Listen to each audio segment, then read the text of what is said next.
আমাদের বর্তমান উপদেষ্টা প্রফেসর ইউনূসের মাঝে আমরা শেখ হাসিনার প্রতিচ্ছবি দেখতে পাচ্ছি। শেখ হাসিনা যেমন করে বিএনপি নেতা ইলিয়াস আলীকে গুম করে খুন করে পরের দিন তার স্ত্রী কন্যাকে গণভবনে নিয়ে তার পরশ মাখা স্নেহ দিয়ে বুঝাতেন, একইভাবে আমরা দেখতে পাচ্ছি যে প্রধান উপদেষ্টা ওসমান হাদির পরিবারের লোকজনকে নিয়ে সান্ত্বনা দিচ্ছেন। আমরা তো এই সান্ত্বনা চাই না, এদেশের মানুষ তো সেই সান্ত্বনা চায় না।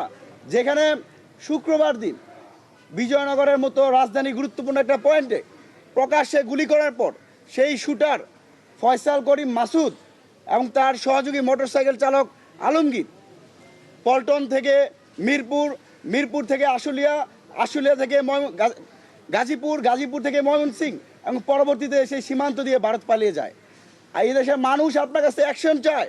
এদেশের মানুষ চায় না শেখ হাসিনার যেই দুষ্ট চরিত্র আপনার প্রতিচ্ছবি হিসেবে দাঁড়াক। আমরা খুবই উদ্বেগ জানাচ্ছি তার বর্তমানে অ্যাক্টিভিটির মাধ্যমে দিয়ে।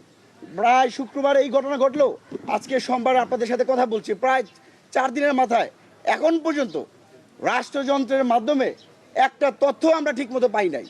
কোনো যারা হামলাকারী তাদেরকে গ্রেপ্তার করতে পারে নাই। একটা ভঙ্গুর রাষ্ট্রের বহিঃপ্রকাশ আমরা দেখতে পাচ্ছি। এবং এই যে রাষ্ট্রে একজন দায়িত্ববান কর্মকর্তা আছে, উপদেষ্টা রয়েছেন, স্বরাষ্ট্র উপদেষ্টা, তার কাছে আপনারা প্রশ্ন করেছিলেন ওসমান হাদির যে তাকে গুলি করা হয়েছে, তিনি বলতেছেন আলু ভালো বাম্পার ফলন হচ্ছে।